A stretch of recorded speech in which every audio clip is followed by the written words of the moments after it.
প্রথম যেখান থেকে আমি স্টার্ট করতে চাই, আল্লাহ রাব্বুল আলামিন সর্বপ্রথম যখন আদম আলাইহিস সালামকে দুনিয়াতে পাঠান, সর্বপ্রথম যে মসজিদ নির্মিত হয়েছে সেটা হলো কাবা। কোন মসজিদ? একটু লাইভলি থাকবেন তাহলে বুঝতে পারবেন ইনশাআল্লাহ। এই কাবা নির্মাণের 40 বছর পর দ্বিতীয় যে মসজিদটা নির্মিত হয়েছে সেটা হলো আল আকসা। কত বছর পরে? মাত্র 40 বছর পর। এই আল আকসাই পৃথিবীর ইতিহাসের দ্বিতীয় মসজিদ। অগণিত নবী রসুল এখানে জন্ম নিয়েছেন, এই বাইতুল মুকাদ্দাসে এখানে বেড়ে উঠেছেন। এই জায়গা কেন্দ্র করে তারা বিশ্বকে শাসন করেছেন, দাওয়াতি কাজ করেছেন, আল্লাহ তাওহীদের বাণী প্রচার করেছেন। এই আল আকসাই হচ্ছে নবী ইব্রাহিম আলাইহিস সালামের হিজরতের জায়গা। আমি শুধু মূল পয়েন্টসগুলো টাচ করছি আপনাদের, বিস্তারিত আপনারা পড়ে নেবেন। এই আল আকসাই হচ্ছে নবী ইব্রাহিম আলাইহিস সালামের হিজরতের জায়গা। তিনি থাকতেন ব্যাবিলনে, ইরাকের বাবেল শহরে। সেখান থেকে মূর্তি পূজারী পরিবার ত্যাগ করে তিনি চলে গিয়েছিলেন এই আল আকসায়, জেরুজালেমে। ওই জায়গাকে তখন বলা হতো শাম। এখন ওই জায়গাকে শামই বলা হয়, কিন্তু এখন শাম বলতে আমরা বেসিক্যালি সিরিয়াকে বুঝি, কিন্তু আসলে শাম শব্দ দিয়ে এই সিরিয়া শুধু না, প্যালেস্টাইন, লেবানন, জর্ডান, সিরিয়া পুরো জায়গাটাই শামের অন্তর্ভুক্ত।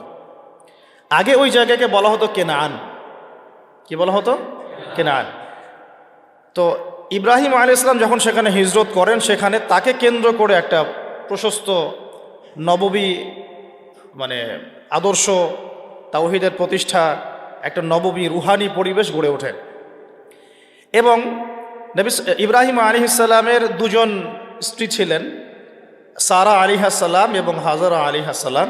সারা আলাইহিস সালাম তার সাথে ওখানে থাকতেন, ওই কেনানে, অর্থাৎ বাইতুল মুকাদ্দাসের কাছাকাছি। আর আরেক স্ত্রী হাজারা আলাইহিস সালাম থাকতেন এই মক্কায়, কাবায়, যাকে কেন্দ্র করে এখানে একটা সভ্যতা গড়ে ওঠে, যেটা আপনারা জানেন ইসমাইল আলাইহিস সালামের কুরবানি। এবং এই বংশেই নবী সাল্লাল্লাহু আলাইহি ওয়াসাল্লামের একজন দাদা আছেন, তার নাম হলো আদনান। আবু তো আদনান না, আদনান। এবং এই আদনান কেন্দ্র করে ওখানে আদনানি আরব বলে একটা ট্রাইব চালু আছে। ওখানে আরবের অনেকগুলো ধারা আছে, আরবে আরিবা, আরবে বাইদা, আরবে মুস্তারিবা। এভাবে আস্তে আস্তে একটা পর্যায়ে গিয়ে আদনানি আরব একটা আরব দেখা যায়। এই বংশের একজন মহাপুরুষের নাম হলো ইসমাইল আলাইহিস সালাম। এই বংশেরই ইসমাইল আলাইহিস সালাম থেকেই আস্তে আস্তে আস্তে আস্তে এদিকে আসে। আর এই আদনানি আরব যারা, তাদের বংশেই শেষ নবী মুহাম্মদ সাল্লাল্লাহু আলাইহি ওয়াসাল্লামের জন্ম হয়েছে। কারণ এই বংশেই হচ্ছে বনু হাশিম এবং কোরাইশদের মধ্যে একটা ট্রাইব বনু হাশিমের মধ্যে আমাদের প্রিয় নবী মুহাম্মদ রাসূলুল্লাহ সাল্লাল্লাহু আলাইহি ওয়াসাল্লামের জন্ম হয়েছে। তো এখন যদি কেউ বলে আদনানি গোষ্ঠী, কথাটা ভালোভাবে নিতে হবে, তাই না? একটা রেফারেন্স পাওয়া গেল আর কি। আচ্ছা, তো এখানে একটা ট্রাইব দেখছি আমরা মক্কায়, আর একটা ট্রাইব দেখছি আমরা কেনানে, যেটাকে আমরা বলছি বাইতুল মুকাদ্দাস। ওইখানে ইব্রাহিম আলাইহিস সালামের আরেক সন্তান বেড়ে উঠতে লাগলেন, তার নাম হচ্ছে ইসহাক আলাইহিস সালাম। ইসহাক আলাইহিস সালামের যে সন্তান, তার নাম হলো ইয়াকুব আলাইহিস সালাম। আর ইয়াকুব আলাইহিস সালামের আরেকটা নাম হচ্ছে ইসরাইল। ইয়াকুব আলাইহিস সালামের আরেক নাম হলো ইসরাইল, এবং এই ইসরাইল নাম থেকেই পরবর্তীতে এই বংশের নাম হয়েছে বনু ইসরাইল। ঠিক আছে? এই বনু ইসরাইলের মধ্যেই আল্লাহ পাকের প্রেরিত বেশিরভাগ নবী এসেছেন। বলা হয় 1,24,000, কোনো জায়গায় পাওয়া যায় 2,24,000। কোরআনে আছে 25 জন নবীর নাম। স্পেসিফিকলি কত আল্লাহ ভালো জানেন। আল্লাহ পাক বলেছে ওয়ালিকুল্লি কওমিন হাদ, আমি প্রত্যেক কওমেই হেদায়েত দেওয়ার জন্য নবী রাসূল প্রেরণ করেছি। এটার সংখ্যা আল্লাহ পাক জানেন, আমরা জানি না। তবে এতটুকু জানি, বেশিরভাগ নবী রাসূল এসেছেন এই বনু ইসরাইলের মধ্যে। এখন এটাই সেই জায়গা যেখানে বনু ইসরাইলরা বেড়ে ওঠে, তাদের সভ্যতা বিকাশ লাভ করে। এবং বনু ইসরাইলকে আল্লাহ পাক একটা ওয়াদা দিয়েছিলেন, তোমরা যদি ভালো থাকো, ওয়াইন আহসানতুম লিআনফুসিকুম ওয়াইন আসাতুম ফালাহা। আল্লাহ পাক ওয়াদা করছেন, তাদেরকে আরও ওয়াদা করছেন যে ওয়াইন উদ্তুম উদনা, মানে সহজ কথায়, তোমরা যদি ভালো থাকো এই জায়গায়, তোমাদের সাথে ভালো বিহেভ করা হবে। তোমরা যদি এই ফিলিস্তিন এই অঞ্চলটাতে ভালোভাবে বসবাস করতে চাও, আল্লাহর আদেশ মেনে চলতে পারো, তোমাদেরকে ভালোভাবেই রাখা হবে। কিন্তু তোমরা যদি উদ্ধত আচরণ করো তোমাদেরকে এখান থেকে আমি বের করে দেব। এটা আল্লাহ পাকের সুন্নাহ। ওয়ালান তাজিদা লিসুন্নাতিল্লাহি তাবদীলা, আল্লাহ পাকের এই সুন্নতের মধ্যে কোনো ব্যত্যয় থাকবে না। এই প্রতিশ্রুতি তাদেরকে দেওয়া হলো এবং তারা সেখানে থাকতে লাগলো। প্রথমে তারা বেশ ভালোই ছিল এবং তারা কিন্তু তখন মুসলিমই ছিল, কারণ তারা আল্লাহ পাকের আনুগত্য করতেন। প্রত্যেক নবী ইহুদি ছিল না, তারা ছিল মুসলিম। এই যে একটা কথা অনলাইনে চলে আসছে, হ্যাঁ, কিছু যাক ওইভাবে বলতে চাচ্ছি না, হয়তো জানে না, না জানা হতে পারে, মানুষ নাও জানতে পারে। তা কোনো নবী রসুল ইহুদি বলা যাবে না, তারা মুসলিম ছিলেন, কারণ তারা আল্লাহ পাকের দাসত্ব করতেন, এখলাসের সাথে আত্মসমর্পণ করতেন। আর যে আল্লাহর সামনে আত্মসমর্পণ করে তাকে আমরা মুসলিম বলি। তা আমরা নবী রসুলদেরকে বলবো না এভাবে তারা ইহুদি ছিলেন, না, তারা মুসলিম ছিলেন। তবে সভ্যতাটার নাম ছিল বনু ইসরাইল, বংশটার নাম ছিল বনু ইসরাইল। তো বনু ইসরাইল থেকে ইহুদি নাম কিভাবে হলো সেটাও আমি একটু পরে বলছি চাল। এখন এই ইয়াকুব আলাইহিস সালামের বংশ বাড়তে লাগলো। আপনারা জানেন, সূরা ইউসুফ পড়ে দেখবেন, তার মোটামুটি 12 সন্তান হয়ে গেল। 12 সন্তানের মধ্যে এক সন্তানের নাম হলো ইউসুফ, আর তার ভাই যার নাম পাই আমরা বেনিয়ামিন, তাই না? নেতানিয়াহু না আবার, ঠিক আছে, বেনিয়ামিন। নামগুলো কেন মিলে যায় বুঝেন? তারা কিন্তু তাওরাত, ওল্ড টেস্টামেন্ট, নিউ টেস্টামেন্ট এগুলো ঘাটাঘাটি করে নামটার আগে আর কি, ওদের একটা ভিশন আছে, ওইদিকে আমরা পড়ে আসতেছি।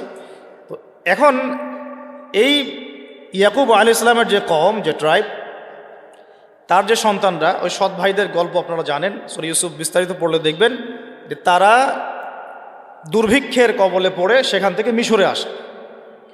মিশরে কিভাবে আসলো তারা? আচ্ছা, তার আগে আপনাদেরকে একটা শব্দ বলি, সেটা হলো হোলি ল্যান্ড।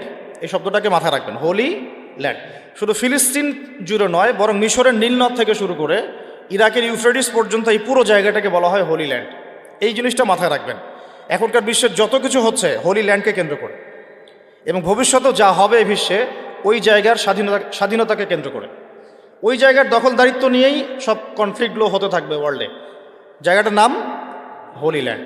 এই হোলি ল্যান্ড শব্দটা কিন্তু কোরআন থেকে নেওয়া হয় নাই, এটা ওরা ওদের মতো করে সাজিয়ে নিয়েছে ওদের ওল্ড টেস্টামেন্ট, নিউ টেস্টামেন্ট থেকে। তারা মনে করে এবং তারা দাবি করে, এই জিউসরা, যে এই পুরো হোলি ল্যান্ড আল্লাহ তাদেরকে দিয়েছেন। নাউজুবিল্লাহ। কাদেরকে দিয়েছেন আমরা দেখবো এখন ইনশাআল্লাহ। তো এখন এই হোলি ল্যান্ড বলতে শুধু ফিলিস্তিন না, তাহলে পুরো মিশর থেকে নিয়ে একদম ইউফ্রেটিস, ইরাকের ইউফ্রেটিস নদী পর্যন্ত, যেখান থেকে সোনার পাহাড় বের হবে, হাদিস তো জানেন আপনারা, যেটাকে কেন্দ্র করে মহাযুদ্ধ হবে। এখন এই হোলি ল্যান্ডে তাহলে কিভাবে আসলো বনু ইসরাইল? ওই দুর্ভিক্ষের কবলে পড়ে তারা আস্তে আস্তে এখানে আসলো খাবারের সন্ধানে। এখানে এসেই তখন ফেরোরা থাকতো আর কি। তো এই ফেরো আর মুসা আলাইহিস সালামের ফেরো কিন্তু এক না। তখন যারা থাকতো তাদেরকে বলা হতো হাইকেল গোষ্ঠী আর কি, হাইকেল জনগোষ্ঠী। তো তারা মোটামুটিভাবে এত অত্যাচারী ছিল না, একটু ধর্মনিরপেক্ষ টাইপের ছিল আর কি, যে যার মতো ধর্ম পালন করবে, কোনো সমস্যা নাই, এরকম ফিলোসফি ছিল। এতে করে এই বনু ইসরাইল যখন এখানে আসে, মানে ইউসুফ আলাইহিস সালামের ভাইরা, তারা মোটামুটি একটা জায়গা করে নেয়। আর তার ভাইরা কিভাবে আসলো এখানে এটা আপনারা জানেন। প্রথমে ইউসুফকে কুয়ায় ফেলে দিল, সেখান থেকে রাজা কিনে নিল, সেখান থেকে রাজপ্রাসাদে, ওখান থেকে ওই যে প্রলোভন, জেনার প্রলোভন, সেখান থেকে তিনি কারাগারে মাশাআল্লাহ 12 থেকে 14 বছর মনে হয় ছিলেন, না, মোটামুটি 12 বছরের মতো জেল জীবন শেষ করে আবার এই রাজপ্রাসাদে অ্যাজ এ কি বলবো, খাজেন মানে হচ্ছে যার অর্থ, একটা রাষ্ট্রের অর্থের দায়িত্ব থাকে, অর্থ মন্ত্রণালয়ের প্রধান বলা যায়। একটা রাষ্ট্রের অর্থ মন্ত্রণালয়ের প্রধান হলেন ইউসুফ আলাইহিস সালাম।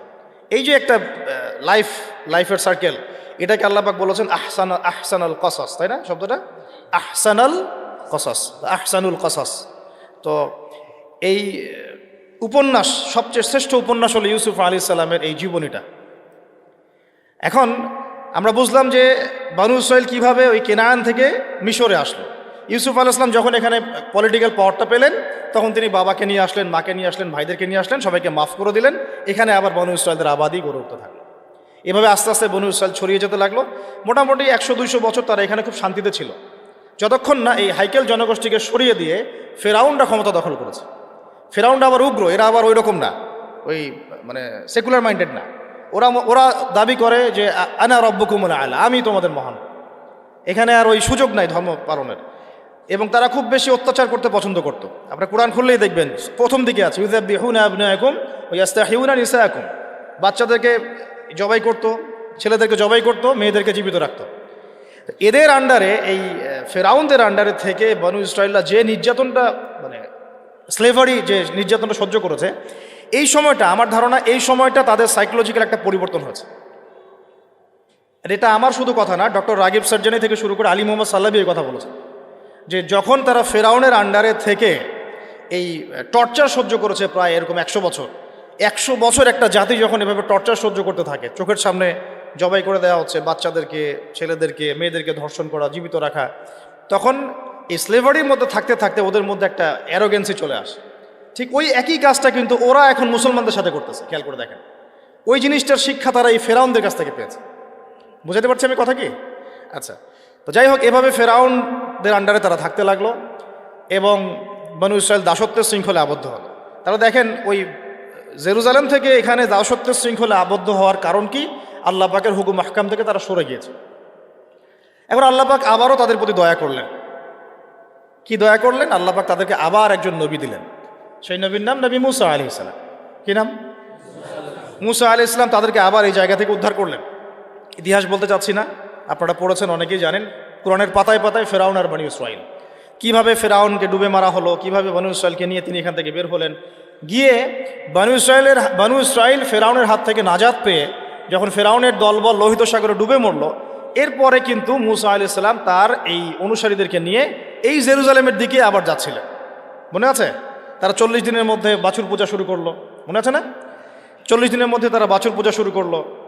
ওখানে সামেরি নামে একজন ব্যক্তি বের হলো, সে মানুষকে মূর্তি পূজা শেখানো শুরু করলো। তো ইউসুফ আলাইহিস সালামের সোনালী যুগ থেকে নিয়ে মুসা আলাইহিস সালাম এই পর্যন্ত এখানেও কিন্তু মোটামুটি 200-400 বছর চলে গেছে। এরপরে নাজাতপ্রাপ্ত বনু ইসরাইল, যাদের প্রতি আল্লাহ পাক রহম করলেন, তাদেরকে নিয়ে মুসা আলাইহিস সালাম এই ফিলিস্তিনের দিকে এগিয়ে যাচ্ছিলেন। যেতে যেতে আল্লাহ রাব্বুল আলামিন তাদেরকে একটা আদেশ করলেন যে ওই বাইতুল মুকাদ্দাসে এখন আমালেকা সম্প্রদায় বসবাস করছে। কোন সম্প্রদায় এখন? আমালেকা। এরা অনেক শক্তিশালী, এক খুবই ফিজিক্যালি স্ট্রং। তো তোমাদেরকে ওই জায়গা যদি এখন পেতে হয় তাহলে এদের সাথে জিহাদ করতে হবে। এই ঘটনাটা কিন্তু সূরা বাকারার শেষের পারার মধ্যে আছে, একদম শেষের দিকে। তো মুসা আলাইহিস সালামের জীবদ্দশায় এই জিহাদটা হয়নি।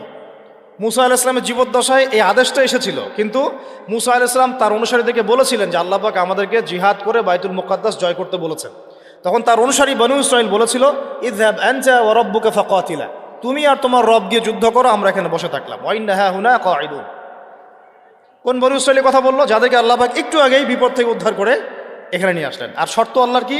ওয়া ইন উদতুম উদনা, ঠিক থাকলে ঠিক, বেঠিক থাকলে বেঠিক। তোমরা ঠিক থাকলে ঠিক থাকবো আমি। এখন তারা যখন যাচ্ছে, আর মুসা আলাইহিস সালামের জীবদ্দশা এটা হলো না। এরপরে আরও প্রায় 40 বছর আল্লাহ পাক ওদেরকে শাস্তি দিলেন।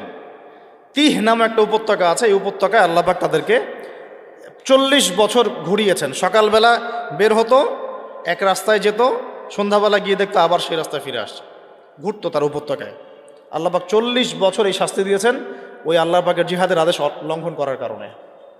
ওই যে বলেছে ইযহাব আনতা ওয়া রাব্বুকা ফাকাতিলা ওয়া ইন্না হাহুনা কাঈদুন, সূরা মাইদা পড়ে দেখেন। এই আদেশটা লঙ্ঘন করার কারণে আল্লাহ পাক এভাবে শাস্তি দিয়েছে। 40 বছর চলে গেল। এরপরে তারা আবার চিন্তা করলো যে আমরা ইস্তেগফার করে আল্লাহ দিকে ফিরে আসি।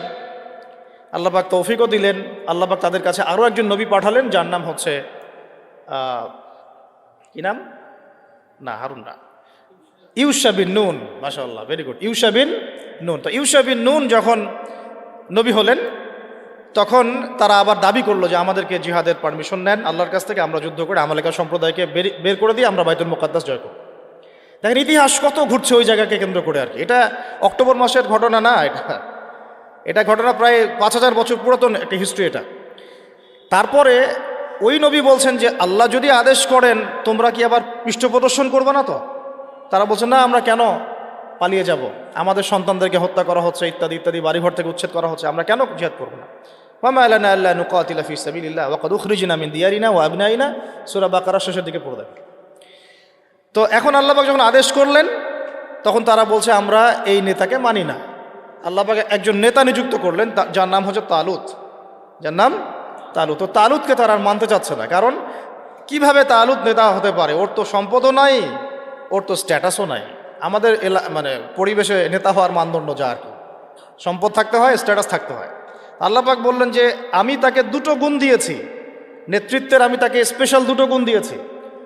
ওয়াজাদাহু বাসতাতান ফিল ইলমি ওয়াল জিসমি, আল্লাহ পাক তাকে জিসম এবং ইলম দিয়েছেন। সুবহানাল্লাহ। নেতৃত্বের গুণাবলী কি পেলাম আমরা এখন? জিসম মানে ফিজিক্যালি সুস্থ থাকতে হবে এবং শারীরিকভাবে শক্তিশালী হতে হবে এবং ইলম থাকতে হবে। তো এখন এসবের দরকার হয় না, দরকার হয় এখন খালি দরকার হয় কার চরিত্র ফুলের মতো পবিত্র, দ্যাটস অল। যাই হোক, ওইদিকে যাচ্ছি না। আর কিছু বিষয় নিয়ে কথা বলার রুচি হয় না আমার, এটা তার মধ্যে একটা আর কি। তো এখন আসুন, ইউশা বিন নুনের আন্ডারে তালুত সেনাবাহিনী নিয়ে এগিয়ে গেলেন বাইতুল মুকাদ্দাসের পণে। তো বাইতুল মুকাদ্দাসকে জয় করার জন্য আল্লাহ পাক পরীক্ষা নিলেন যে এই নদী পার হওয়ার জন্যে একটা শর্ত, নদী পার হবে, পানি খেতে পারবে না, যারা পানি পান করবে তারা আমার সাথে যুদ্ধ করতে পারবে না। তো তাফসীরের কিতাবে আসছে যে মাত্র 313 জন পানি পান করে নাই, বাকি সবাই পানি পান করছে। মাত্র 313 জন পানি পান করে নাই, বাকি সবাই পানি পান করছে। এখন তালুত এই 313কে নিয়ে এগিয়ে গেলেন বাইতুল মুকাদ্দাসের দিকে। যুদ্ধ চলতে লাগলো। যুদ্ধের মধ্যে দাউদ আলাইহিস সালাম ছিলেন সেনাবাহিনীতে একজন, তখন তার বয়স মাত্র 15-16 হবে। তো ওই দিক থেকে আসছে একজন সেনা আমালেকা সম্প্রদায়ের, তার নাম জালুত। সে খুবই শক্তিশালী, একাই সে 10 জনের সাথে লড়তে পারে। এদিক থেকে মাত্র একজন ছোট কিশোর দাউদ আলাইহিস সালাম, যিনি তালুতের সেনাবাহিনীর মধ্যে আছেন। উনি কিন্তু এখনও নবী নন, ঠিক আছে, উনি কিন্তু এখনও নবুয়ত পান নাই, সেনাবাহিনীর মধ্যে আছেন। একটা গুলতি নিক্ষেপ করে তালুতের এক চোখকে তিনি ফুটা করে ফেললেন, জালুতের এক চোখে ফুটা করে ফেললেন। কে? দাউদ আলাইহিস সালাম। দাউদ আলাইহিস সালাম মাত্র একটা গুলতি দিয়ে, জালুতের বর্ম পরা ছিল, শুধু চোখ দেখা যাচ্ছিল, ওই চোখ বরাবর নিশানা করে তার চোখটাকে ফুটা করে ফেললেন। এতে করে জালুত মারা গেল এবং জালুতের মৃত্যু দেখে ওই আমালেকা সম্প্রদায় ভয়ে কাঁপতে লাগলো। মাত্র 313 নিয়ে তালুত এই বাইতুল মুকাদ্দাস জয় করলেন। বাইতুল মুকাদ্দাস জয় করার দিনে আসরের ওয়াক্ত হয়ে যাচ্ছিল, সূর্য ডুবে যাচ্ছিল। তখন তালুত আল্লাহর কাছে দোয়া করেন, এই নবী এবং তালুত তারা সবাই মিলে, এই 313 জন আল্লাহর কাছে দোয়া করেন, আল্লাহ আমাদেরকে একটু সময় দান করেন, বরকত দান করেন, যাতে করে আমরা যুদ্ধটা শেষ করতে পারি, আজকে আমরা যেন ওখানে প্রবেশ করতে পারি। আল্লাহ রাব্বুল আলামিন সুবহানাল্লাহ এই সূর্যের ঘূর্ণনটাকে থামিয়ে দিলেন। ইতিহাসে এটা একবার হয়েছে, কোরআন সাক্ষী আছে, হাদিসে সাক্ষী আছে, দলিল আছে। এটা কিন্তু দাজ্জালের সময় হবে কিনা আল্লাহ ভালো জানেন, কারণ তখন কিন্তু প্রথম দিনটা 1 বছরের সমান হবে। কিভাবে একটা দিন 1 বছরের সমান হতে পারে আমাদেরকে ভাবতে হবে। তো এটা হয়েছে হিস্ট্রিতে একবার, সূর্যের ঘূর্ণন আল্লাহ থামিয়ে দিয়েছেন, তারা যুদ্ধ করেছে, বাইতুল মুকাদ্দাস জয় করেছে। কারা এরা? এরা বানু ইসরাইল, তালুতের বাহিনী, ইউশা বিন নুনের উত্তরসূরি, এবং এইখানে আছে দাউদ আলাইহিস সালাম। তারপরে দাউদ আলাইহিস সালাম সেখানে নবী হলেন। তার আগে বনু ইসরাইল ভালোভাবেই চললো, কোনো সমস্যা করে নাই। এরপরে দাউদ আলাইহিস সালাম যখন ক্ষমতায় আসলেন, নবুয়ত পেলেন, তাকে 40 বছর আল্লাহ পাক ওই জায়গা থেকে বিশ্ব শাসন করার অধিকার দিয়ে দিলেন। সুবহানাল্লাহ। তাহলে বাইতুল মুকাদ্দাস এবং আল আকসার ওই জায়গা থেকে 40 বছর বিশ্ব শাসন করেছেন দাউদ আলাইহিস সালাম। এবং তার শাসনটা এত সমৃদ্ধ ছিল যে তিনি যখন জাবুর তেলাওয়াত করতেন, তখন এই যে পাখি, মাছ, এগুলো সবাই কাছাকাছি চলে আসতো শোনার জন্য। আল্লাহ পাক তাকে স্পেশাল অনেকগুলো ক্ষমতা দিয়েছেন, যেমন লোহা, তামা, এগুলোর উপর একটা কর্তৃত্ব দিয়েছেন। যেভাবে ইচ্ছা তিনি এটাকে ঘোরাতে ফেরাতে পারতেন, অস্ত্র-শস্ত্র বানাতে পারতেন। আল্লাহ পাক অনেক মর্যাদা দিয়েছেন তাকে, দাউদ আলাইহিস সালামকে। আর দাউদ আলাইহিস সালাম সম্পর্কে আরেকটা হাদিস আপনাকে বলে দেই যে আদম আলাইহিস সালাম কিন্তু তার সন্তানদের সবাইকে দেখেছেন, সব সন্তান থেকে তার সামনে আমাদের সবাইকে দেখেছেন তিনি। আপনি আপনি আপনি আমি সবাই, সবার মানে প্রতিবিম্ব এবং শেপ পিঁপড়ার আকৃতিতে আল্লাহ রাব্বুল আলামিন তার সামনে উপস্থাপন করেছিলেন। এবং এটা তিনি সবাইকে দেখেছেন এবং একজনকে দেখে তার খুব পছন্দ হয়েছে, খুব ভালো লেগেছে, মিষ্টি, খুব ভালো লেগেছে, আকর্ষণীয়। জিজ্ঞাসা করেছেন, আল্লাহ আমার এই সন্তানের নাম কি? আল্লাহ পাক বলেছেন তার নাম দাউদ। তার হায়াত কত? আল্লাহ পাক বলছেন 60 বছর। তখন তিনি বলছেন আদম আলাইহিস সালাম, আল্লাহ আমার হায়াত থেকে 40 বছর তাকে দিয়ে দেন। দাউদ আলাইহিস সালাম 100 বছর বেঁচে ছিলেন। দাউদ আলাইহিস সালাম সম্পর্কে আরেকটা আয়াত আছে কোরআন, এটা স্পেশাল। আল্লাহ পাক দুজনকেই, মাত্র 2 জন নবীকে আল্লাহ পাক কোরআনে খলিফা বলেছেন। যদিও প্রত্যেক নবী আল্লাহর খলিফা এবং প্রত্যেক ন্যায়পরায়ণ শাসক আল্লাহর খলিফা, কিন্তু আল্লাহ পাক স্পেশালি 2 জন নবীকে খলিফা বলে সম্বোধন করেছেন। একজন হচ্ছেন আদম আলাইহিস সালাম, আরেকজন দাউদ আলাইহিস সালাম। এগুলো মিলাবেন। খলিফার কাজ আমি অনেকদিন বলেছি, খলিফার কাজ হচ্ছে ইন্না জাআলনাকা খলিফাতান ফিল আরদ, আমি তোমাকে পৃথিবীতে খলিফা করেছি, ফাহকুম বাইনান নাসি বিল হক, মানুষের মাঝে হকের মানদণ্ডে বিচার ফয়সালা করো। ন্যায় বিচার করা হচ্ছে খলিফার কাজ। যে সমাজে ন্যায় বিচার করে সে আল্লাহর খলিফা, যে করে না সে শয়তানের খলিফা। সিম্পল। ফাহকুম বাইনান নাসি বিল হক ওয়া লা তাত্তাবি'ল হাওয়া, নিজের প্রবৃত্তির অনুসরণ করো না। ইউদিল্লাকা আন সাবিলিল্লাহ, তাহলে আল্লাহর পথ থেকে এটা তোমাকে সরিয়ে নিয়ে যাবে। ইন্নাল্লাযীনা ইউদিল্লুনা আন সাবিলিল্লাহ লাহুম আযাবুন শাদীদ, যারা আল্লাহ পাকের পথ থেকে বিচ্যুত হয়ে যায় এদের জন্য মর্মান্তিক শাস্তি অপেক্ষা করছে। বিমা নাসু ইয়াউমুল হিসাব, যেহেতু কিয়ামতের হিসাবের দিনটা ওরা ভুলে গেছে। দাউদ আলাইহিস সালামের পরে সাকসেসফুলি আরও 40 বছর এই বিশ্বটাকে শাসন করেছেন ফ্রম জেরুজালেম তার ছেলে সুলাইমান আলাইহিস সালাম, এবং তার শাসনটা তার বাবার চেয়ে আরও সুপিরিয়র ছিল। এমন শাসন, এমন সভ্যতা যেটা পৃথিবীর ইতিহাসে না কখনো ছিল, না এখন আছে, না কখনো হবে, না কখনো হবে। এমনকি ঈসা ইবনে মারিয়ামের সময়ও না, যিনি সামনে 40 বছর খেলাফা ওখান থেকে কায়েম করবেন, তখনও না। কারণ তিনি দোয়া করেছেন, রব্বি হাবলি মুলকান লা ইয়ামবাগি লি আহাদ, আল্লাহ আমাকে এমন এক রাজত্ব দেন যেটা আপনি আর কখনো কাউকে দেন নাই, দিবেনও না। কে দোয়া করেছেন এটা? ভাষা বুঝতেন, পিঁপড়ার ভাষা বুঝতেন, তার আদেশে জিনরা কাজ করত। জিনদেরকে বলতেন সমুদ্রে ডুব দিয়ে মণিমুক্তা নিয়ে আসো, বের করতো। এমন একটা প্রাসাদ নির্মাণ করেছেন যেখানে পা ফেললে মনে হচ্ছে যে সমুদ্রে পা ফেলছে, এত স্বচ্ছ। সাবার রানীর সিংহাসন তুলে নিয়ে আসলেন মুহূর্তের মধ্যে, চোখের পলক ফেলতেই সিংহাসন হাজির। এরকম সভ্যতা, টেকনোলজি আবিষ্কার হয়নি, ইনশাল্লাহ হবেও না। যতই মঙ্গল গ্রহে যাওয়ার স্বপ্ন দেখাক নাসা, এগুলো সম্ভব না। এই টেকনোলজি আসে যেটা ছিল সুলাইমান আলাইহিস সালামের সময়, এটা পৃথিবীতে না ছিল কখনো, না আছে, না থাকবে, শুধুমাত্র তার সময় ছিল।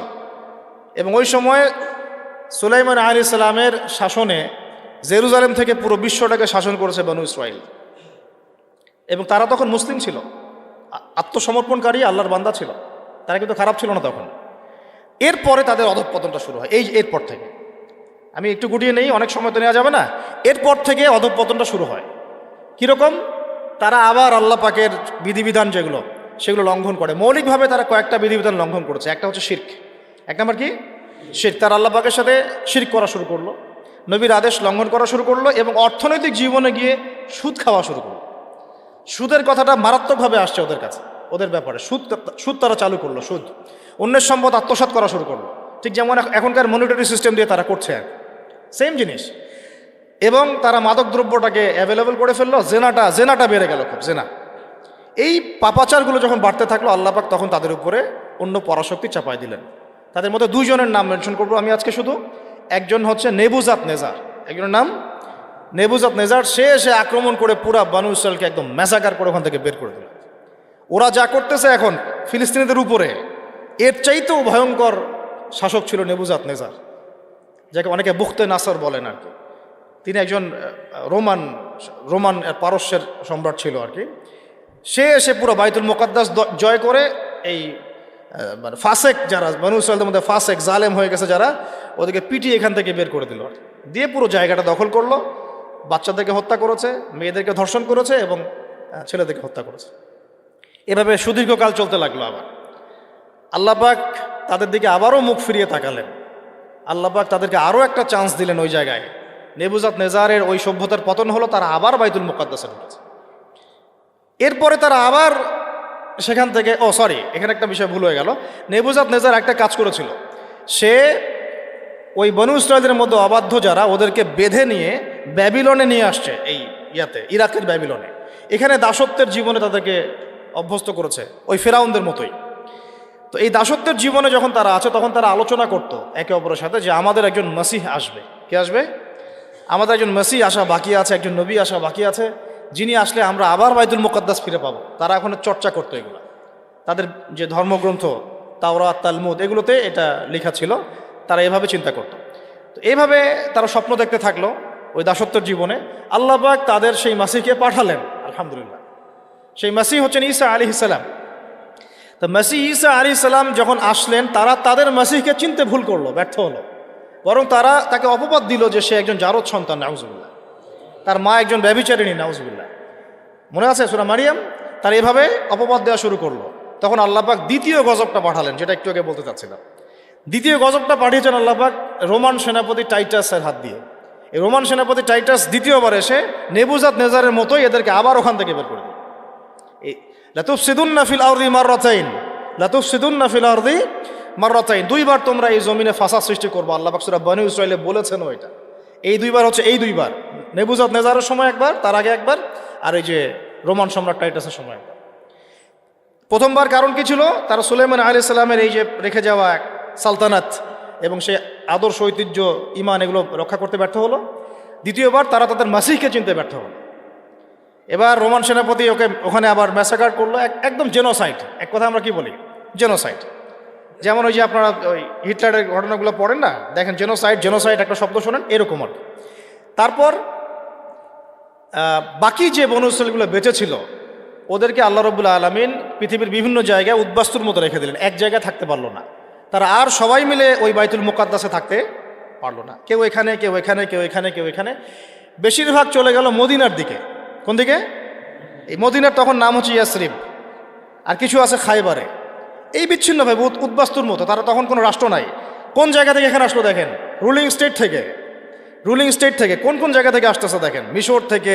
মিশর থেকে মূসার হাত ধরে আবার এখানে, আবার তালুত, আবার জালুত, আবার দাউদ, আবার সুলাইমান, আবার ব্যাবিলন, এখান থেকে আবার মাসিহকে চিনতে ব্যর্থ হওয়া, তারপর আবার ঘুরে ফিরে উদ্বাস্তুর মতো বিশ্বের বিভিন্ন জায়গায় ছড়িয়ে ছিটিয়ে থাকে। ইতিহাস অনেক গভীর এগুলো।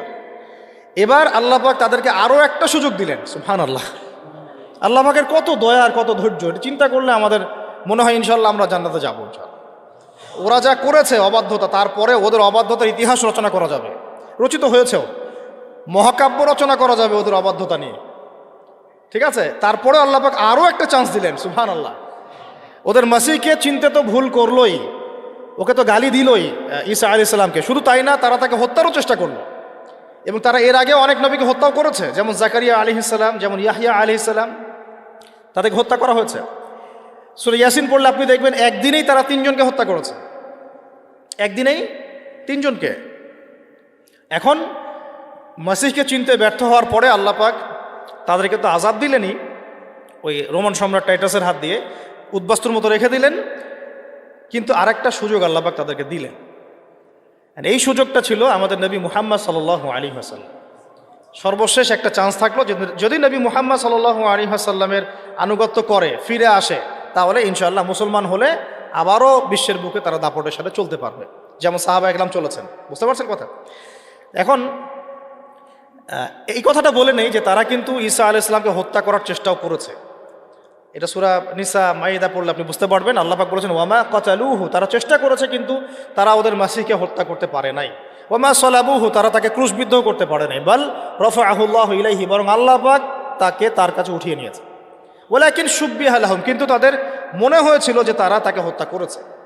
তারা মনে করে তারা ঈসা আলাইহিস সালামকে হত্যা করেছে, ঠিক আছে? তারা মনে করে তারা ঈসা ইবনে মারইয়ামকে হত্যা করেছে, তারা সফল হয়েছে, এবং তারা এটাকে ফখর করে বলে যে ইন্না কাতালনাল মাসিহা ঈসা ইবনে মারইয়াম রাসূলুল্লাহ। সূরা নিসা মাইদা পড়ে দেখেন। আল্লাহ বলছেন না, তোমরা হত্যা করো নাই, ক্রুশবিদ্ধ করতে পারো নাই, বরং আল্লাহ পাক তাকে উঠিয়ে নিয়েছে। তখন ঈসা আলাইহিস সালামের অনুসারী যারা ভালো ছিল তাদেরকে বলা হয় নাসারা। কি বলা হয়? নাসারা। তখন বনু ইসরাঈল দুই ভাগে ভাগ হয়ে গেছে। একটা এই যে বনু ইসরাঈল নাম থেকে ইহুদ হয়ে গেল কেন? ওই যে মাসিহকে চিনতে ব্যর্থ হলো তাই, মাসিহকে হত্যার চেষ্টা করলো তাই। এরপর থেকে ওদেরকে আর বনু ইসরাঈল বলা হয় নাই, বলা হচ্ছে ইহুদ। কি বলা হচ্ছে? ইহুদ। আরেকটা সুযোগ নবী সাল্লাল্লাহু আলাইহি ওয়াসাল্লাম ছিলেন, যখন নবী সাল্লাল্লাহু আলাইহি ওয়াসাল্লামকেও চিনতে ব্যর্থ হলো, তখন তাদেরকে বলা হলো মাগদুবি আলাইহিম ওয়ালাদ-দাল্লিন, অভিশপ্ত বলা হলো। তারপরে ইহুদ থেকে বলা হলো কি? মাগদুব, অভিশপ্ত। আগে নাম ছিল বনু ইসরাঈল, মাসিহকে চিনতে ব্যর্থ হওয়াতে নাম হয়ে গেল কি? ইহুদ। আবার নবী সাল্লাল্লাহু আলাইহি ওয়াসাল্লামকেও চিনতে ব্যর্থ হওয়াতে নাম হলো মাগদুব। মাগদুব মানে কি? অভিশপ্ত। এই যে আমরা প্রত্যেক নামাজে পড়ি না, গায়রিল মাগদুবি আলাইহিম ওয়ালাদ-দাল্লিন, আল্লাহ আমাদেরকে মাগদুবদের পথে নিও না আর দল্লিনদের পথে নিও না। মাগদুব ইজ ইকুয়াল টু ইহুদ, আর দল্লিন ইজ ইকুয়াল টু নাসারা, খ্রিস্টান। তো এখন আমরা বাংলাদেশের মাটিতে শুনি যে তারা নাকি মুশরিক ছিল না। আল্লাহ পাক বলছেন তারা মাগদুব। আর বাংলার মাটিতে অনেকে বলেন, অনেক নামধারী স্কলার, তারা বলেন স্কলারশিপ অফ ইসলাম, তারা বলছেন যে ইহুদিরা মূর্তি পূজা করতো না, মুশরিক ছিল না। অথচ এখানে আমরা বলেন নাউজুবিল্লাহ, আস্তাগফিরুল্লাহ, আল্লাহ পাক বলেছেন মাগদুব, অভিশপ্ত। তো ওইটা আমার টপিক না, ওইদিকে আমি যাচ্ছি না, আমি আলোচনা শেষ করে দিচ্ছি, 5 মিনিট সময় নিচ্ছি। এখানে আপনি দেখেন প্রথম চান্সটা কি ছিল? ফিরে আসার, মাসিহকে চিনতে পারলো না। দ্বিতীয় চান্স হচ্ছে নবী সাল্লাল্লাহু আলাইহি ওয়াসাল্লাম ইতাআত, সেটা করলো না। কিভাবে? মদিনায় বসে আছে তারা, আল্লাহর নবী 13 বছর মক্কায় দাওয়াত দিয়ে আসলেন, মনে আছে? 13 বছর মক্কায় দাওয়াত দিয়ে আসলেন, নিজে তিনি হিজরত করে আসলেন ইহুদিদের দরজায়। এমন না যে তারা গিয়েছে মক্কায়, ব্যাপারটা কেমন? বরং নবী সাল্লাল্লাহু আলাইহি ওয়াসাল্লাম 13 বছর মক্কায় দাওয়াতি কাজ করে হিজরত করে, এই মক্কা 13 বছর তো কি হয়েছে আপনারা জানেন, প্রচণ্ড কষ্ট, নির্যাতন, নিপীড়ন সহ্য করে গুটি কয়েক সাহাবীকে নিয়ে তিনি চলে আসলেন কোথায়? মদিনায়। এই মদিনায় বসবাস করছে বাকি ইহুদিরা, বনু কুরাইজা, বনু কাইনুকা, বনু নাজির আর খায়বারের মধ্যে কিছু। এই এতটুকু বাকি আছে ওদের পৃথিবীতে, আর কিন্তু নাই। ওই রুলিং স্টেট থেকে এই পর্যায়ে চলে আসছে। শেষ চান্স, নবী সাল্লাল্লাহু আলাইহি ওয়াসাল্লামের যদি আনুগত্য করে তাহলে ইনশাআল্লাহ আল্লাহ মাফ করে দিবেন, বরং ডাবল নেকি দিবেন। আল্লাহ বলেছেন ওই নবীকে মানানো নেকি দিবেন, আবার এই নবীকে মানানো নেকি দিবেন। কিন্তু আল্লাহ নবী তাদের ঘরের সামনে আসলেন, তাদের কেবলাকে অনুসরণ করে 16 মাস নামাজও পড়লেন, সুবহানাল্লাহ। তাদের স্মরণে যে আশুরার সওম রাখলেন, তাই না? নাজাতে মুসা আমরা রাখলাম না সওম। কেন ওদের কেবলা ফলো করলাম? একাত্মতা পোষণ করার জন্য, যে আমরা সবাই এক, সবাই মুসলিম, প্রত্যেক নবী আল্লাহর পক্ষ থেকে আসছেন। লা নুফাররিকু বাইনা আহাদিম মির রুসুলি, এটা প্রমাণ করলাম আমরা। শুধু তাই না, ওখান থেকে মেরাজও হলো, সুবহানাল্লাহ। আল্লাহ নবীকে ওখানে নিয়ে যাওয়া হলো, সেখান থেকে মেরাজ হলো, ওখানে তিনি নবীদের ইমামতি করলেন। সমস্ত নবী ইমামতি কে করলেন? নবী মুহাম্মদ সাল্লাল্লাহু আলাইহি ওয়াসাল্লাম। কোন জায়গা থেকে? মক্কা থেকে না বাইতুল মুকাদ্দাস? বাইতুল মুকাদ্দাস। তাহলে ইহুদিদের সাথে আমরা কিন্তু সত্য একদম ওদের ঘরে নিয়ে গেলাম, কিন্তু এরপরেও বনু কুরাইজা, কাইনুকা, নাজির স্বীকার করলো না। লাস্ট চান্স গন, শেষ। শুধু যে স্বীকার করলো না তাই না, বরং তারা একাধিকবার আমাদের নবী সাল্লাল্লাহু আলাইহি ওয়াসাল্লামকে হত্যার চেষ্টা করল। বনু কুরাইজার সাথে তো আপনারা জানেন কনফ্লিক্টটা কি হয়েছে, খন্দকের যুদ্ধের হিস্ট্রি আছে। বনু কাইনুকার সাথে ওই যে আমি অনেকদিন লেকচারে বলেছি, একজন দিনী বোনের ইজ্জতের বিনিময়ে আল্লাহ নবী সাল্লাল্লাহু আলাইহি ওয়াসাল্লাম, আচ্ছা বলি না হলে আপনারা অনেকে বুঝবেন না। বনু কাইনুকা একটা বাজার, সেখানে গিয়ে আমাদের এক মহিলা সাহাবী গিয়েছেন প্রয়োজনে, তাকে শ্লীলতাহানি করা হয়েছে। কে করেছে? এক ইহুদি। তখন একজন মুসলিম যুবক সেখানে ছিলেন, তরুণ, তরোয়াল বের করে ইহুদির গর্দান নামিয়ে দিয়েছিল। তখন অন্যান্য ইহুদিরা মিলে ওই মুসলিমকে শহীদ করেছে। এই ঘটনা যখন নবী সাল্লাল্লাহু আলাইহি ওয়াসাল্লামের কাছে আসে, তখন মদিনায় যে মদিনা সনদ হয়েছে, এই সনদের চুক্তি কেটে যায়। সনদে ছিল যে আমরা সবাই মিউচুয়ালি থাকবো, কেউ কারোর সাথে লড়াই করবো না বা জুলুম করবো না, ঠিক আছে? বরং আমরা যদি আক্রমণের শিকার হই মদিনা, তাহলে সবাই একসাথে আমরা প্রতিহত করব। কিন্তু তারা এটা রাখলো না। বনু কাইনুকা প্রথম ঘটনা ঘটালো এটা। এরপরে নবী সাল্লাল্লাহু আলাইহি ওয়াসাল্লাম, এখানে দেখেন আল্লাহ নবী সাল্লাল্লাহু আলাইহি ওয়াসাল্লাম তো সাহাবীকে বকাঝকা করেনই নাই, বলেন নাই যে সাহাবী তুমি ভুল করেছো, আইন নিজের হাতে কেন তুলে নিয়েছো, একজন দিনী বোনের জন্য এত বড় রিস্ক নেওয়ার কী দরকার ছিল, এরকম কোনো সেন্টেন্স তিনি ইউজ করেন নাই। বরং তিনি সাহাবীদেরকে বলেছেন বর্ম পরে বের হও, বনু কাইনুকাকে আক্রমণ করতে হবে। বনু কাইনুকাকে আক্রমণ করা হলো, তাকে বের করে দেওয়া হলো, পুরো একদম ব্যাগ অ্যান্ড ব্যাগেজ তারা এখান থেকে বের হয়ে গেল, শেষ। একটা গোত্র গণ। একটা থাকলো নাজির। এই নাজির আল্লাহ নবী সাল্লাল্লাহু আলাইহি ওয়াসাল্লামকে হত্যার চেষ্টা করলো, উপর থেকে লোহা ফেলে, লোহা বা চাক্কি যেটা আমরা বলি, এটা ফেলে হত্যার চেষ্টা করেছিল। আল্লাহ নবী বসেছিলেন, তার উপর থেকে ফেলার চেষ্টা করেছিল। এই ঘটনা কেন্দ্র করে বনু নাজিরকে নবী সাল্লাল্লাহু আলাইহি ওয়াসাল্লাম মদিনা থেকে বের করে দিলেন। দুইটা গেল গণ। একটা থাকলো বাকি বনু কুরাইজা, এ মোটামুটি সবচেয়ে বড় ছিল। এ আবার কি করলো, আবু সুফিয়ান বাহিনী, ওই যে কুরাইশ, তাদের সাথে এবং গাতাফানদের সাথে চুক্তি করলো যে খন্দকে আপনারা আক্রমণ করেন বাহির থেকে, আমরা ভিতর থেকে আক্রমণ করি। ব্যাস, নবী সাল্লাল্লাহু আলাইহি ওয়াসাল্লাম এই খবর জানতে পারলেন যখন, খন্দকে বিজয়ের পর, খন্দকে যখন আবু সুফিয়ানের বাহিনী ফেরত চলে গেল, তখন তিনি বনু কুরাইজায় না গিয়ে আসরের নামাজ পড়তে নিষেধ করলেন। বনু কুরাইজার এক একটা গাদ্দারকে ধরে ধরে গর্দান নামানো হয়েছে, তারপর এখান থেকে বের করে দেওয়া হয়েছে। 3টা গণ শেষ। আর একটা বাকি ছিল খায়বার। আর ওই খায়বারের ঘটনা তো আপনারা জানেন যে হুদাইবিয়া সন্ধির ঠিক পরেই নবী সাল্লাল্লাহু আলাইহি ওয়াসাল্লাম খায়বার আক্রমণ করেছেন। আলী রাদিয়াল্লাহু আনহুকে পতাকা দিয়েছেন, তার হাতে খায়বার বিজয় হয়েছে। পুরো ইহুদিদের নাম ও নিশান এই আরব থেকে মিটিয়ে ফেলা হলো। বাকি যে গুটি কয়েক বেঁচে ছিল, ইন্তেকালের 4 দিন আগে বা 3 দিন আগে, আল্লাহ নবী সাল্লাল্লাহু আলাইহি ওয়াসাল্লামের ইন্তেকালের 4 দিন বা 3 দিন আগে, কোনো সিরাতের কিতাবে আমরা পেয়েছি 7 দিন 5 দিন, ইখতিলাফ আছে। তিনি বললেন, আমাদের নবীজি বললেন, বাকি যে ইহুদিরা আছে এই জাজিরাতুল আরবের মধ্যে, সবগুলোকে একটা একটা করে ধরে ধরে এখান থেকে বের করে দিবা।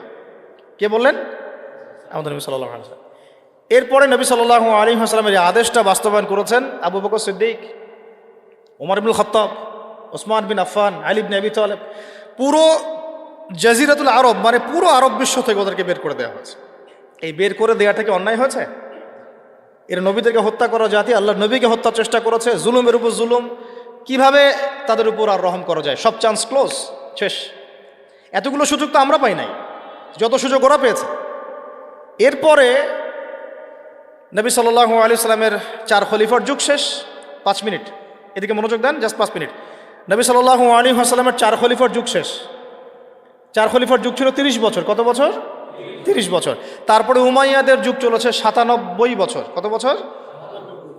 তারপরে আব্বাসীয়রা এসেছে, আব্বাসীয়দের যুগ চলেছে প্রায় 550 বছর। তারপরে ফাতেমিরা একদিকে ছিল, আন্দালুসিয়া একটা খেলাফা ছিল, মোগলরা ছিল, আফগানরা ছিল, আবার সালাউদ্দিন আইয়ুবী রাহিমাহুল্লাহ একটা সালতানাত ছিল, আবার এখানে জেঙ্গিদের একটা ছিল, আর ওসমানীয়দের একটা ছিল। এই যে 1200, এটা মোটামুটি 1250 বছর। আল্লাহ নবীর ইন্তেকালের পর থেকে প্রায় 1250 বছর হবে আর কি, 1200-1250 বছর।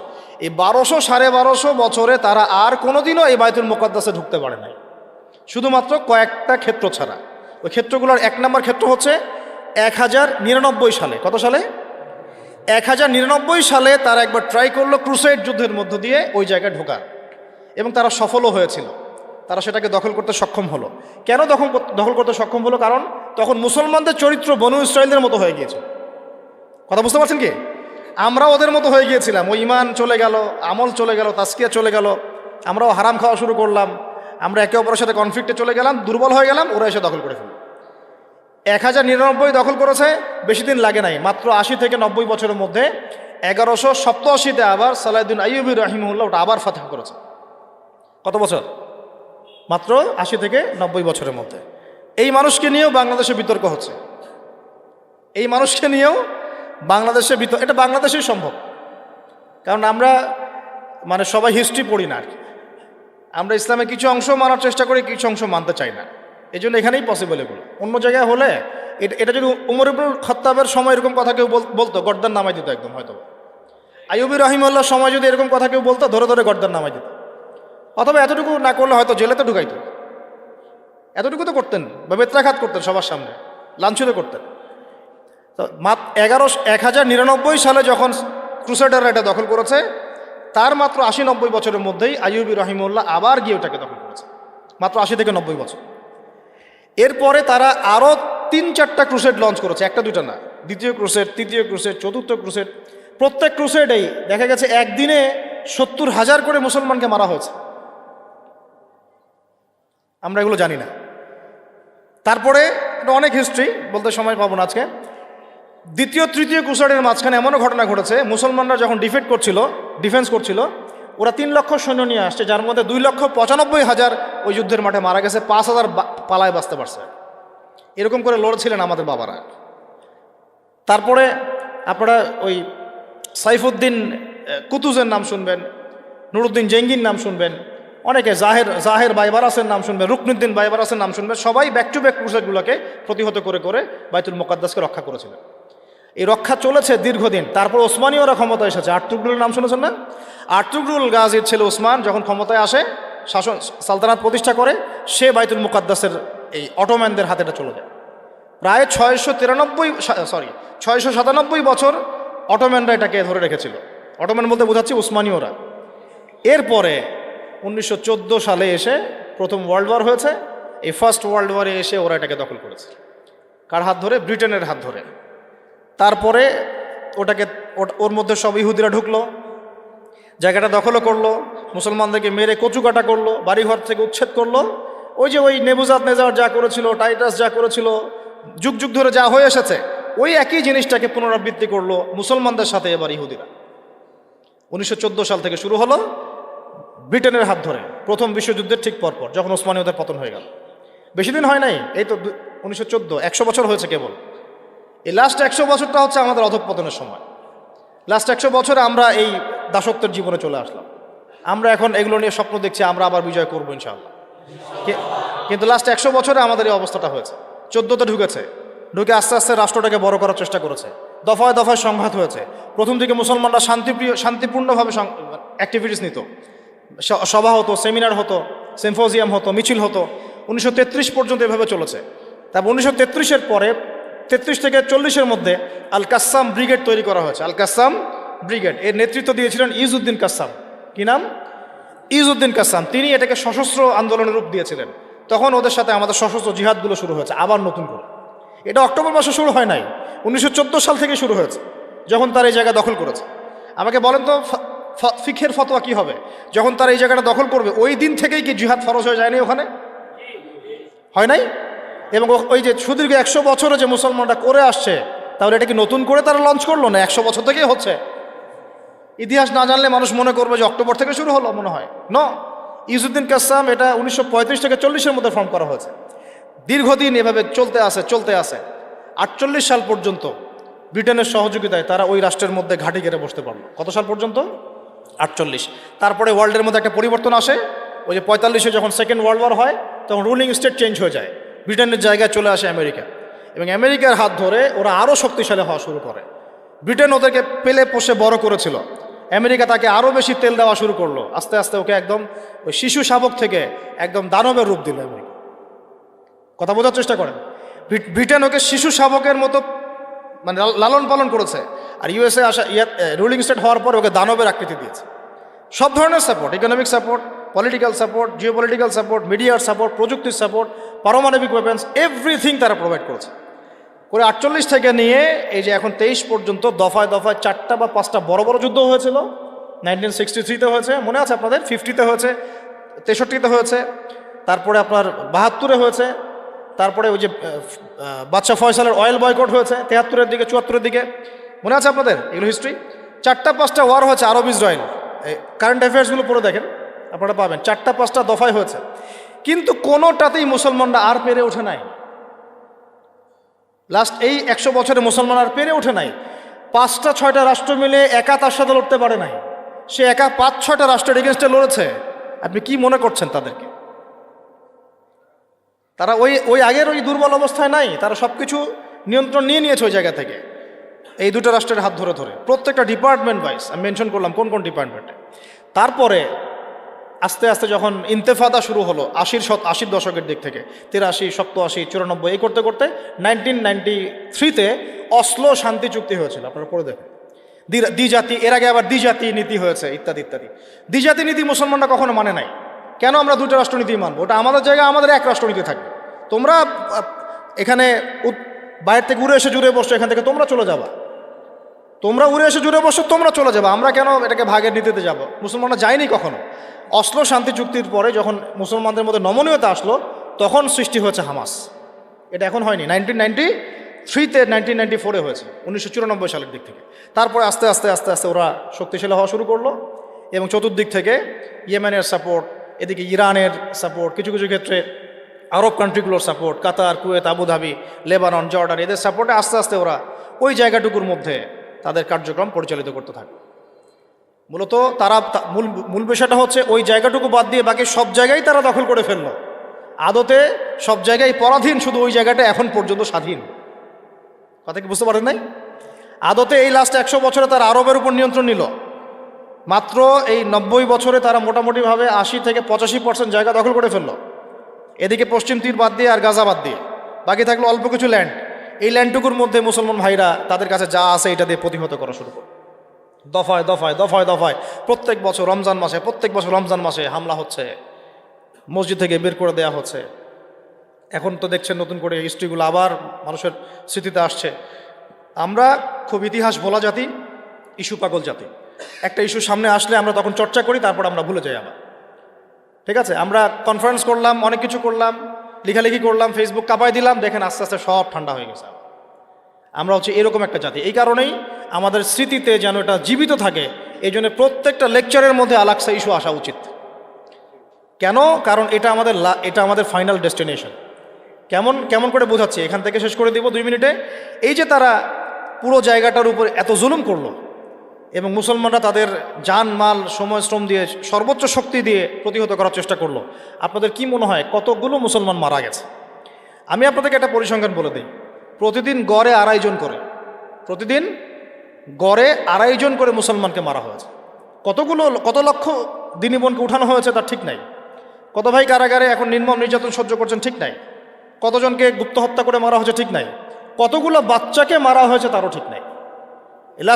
লাস্ট 1 মাসে যদি আপনি দেখেন 20,000 সামথিং, লাস্ট 1 মাসে 20,000 সামথিং, তাহলে আপনি হিসেব করে নেন যে লাস্ট 100 বছরে কত। এরপরেও এগুলো নিয়ে প্রশ্ন তুলছে কিছু মানুষ যে তারা ভুল করছে, তাদের প্রতিহত করা ঠিক হচ্ছে না, পাগলের কাজ করছে, কুকুরের মতো ঘেউ ঘেউ করছে, সহি হচ্ছে না, আকীদা ঠিক নাই, ওদের পদ্ধতি ঠিক নাই। আমি মানে এত বেশি ফেড আপ এই কথাগুলোতে যে এগুলো মুখে উচ্চারণ করতে আমার লজ্জা লাগে, এখন ঘৃণা লাগে, লজ্জা লাগে, বলতে ইচ্ছা করে না।